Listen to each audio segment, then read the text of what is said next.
Rolls Royce নামেই একটা আলাদা ব্যাপার, আর 2025-এ সেটাই করে হোলি খেলা।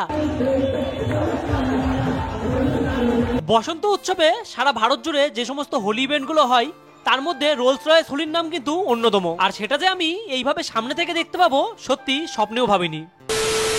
আজ 12ই মার্চ, আর আজ সকাল সকাল কালিনারায়ণপুর থেকে ট্রেন ধরে চলে গেছিলাম দমদম। সেখান থেকেই মেট্রো ধরে এসপ্ল্যানেড, আর এসপ্ল্যানেড থেকেই যাব হাওড়া। এসপ্ল্যানেডে নামতেই চোখে পড়লো এই সবুজ পায়ের ছাপগুলো। তখনও ব্যাপারটা ঠিক করে বুঝে উঠতে পারিনি। তারপর একটা দাদা বলল এটা হলো গ্রিন লাইন মেট্রোর সংকেত, যেটা অনুসরণ করলে আপনি পৌঁছে যেতে পারেন এসপ্ল্যানেড থেকে হাওড়া যাওয়ার যেখানে গাড়ি দেবে সেই জায়গাটাই। বাই দ্য ওয়ে, এই জিনিসটা কতজন জানতেন অবশ্যই কমেন্ট করে জানাবেন। এরপর আমি পৌঁছে গেলাম হাওড়া। ঘড়ির কাঁটায় তখন 11:30 বাজে। হাওড়া স্টেশন থেকে একটুখানি হাঁটা পথে আমি কিন্তু পৌঁছে গেলাম সত্যনারায়ণ মন্দিরে। হ্যাঁ, আয়োজন দেখে বুঝতে আর বাকি নেই যে এই জায়গা থেকেই স্টার্ট হয় রোলস রয়েস হোলি। কৌতূহলবশত ভিতরে প্রবেশ করেই করে ফেললাম সবচেয়ে বড় ভুল। এতটা রোদের তাপ, তার মাঝে সব টিম ধরে ধরে ক্যামেরা নিয়ে ঘুরছে। তারপর যখন রোলস রয়েস গাড়ি নিয়ে বেরোনো শুরু হলো তখন বোঝা গেল রোলস রয়েস হোলির আসল মানেটা কি। তারপর দেখি দাদা সাইড থেকে বরফ গোলা জল সেটা রেডি করছে প্লাস্টিকে ভরে। সত্যি এত মানুষ যে একসাথে এইভাবে মেতে ওঠে জানা ছিল না।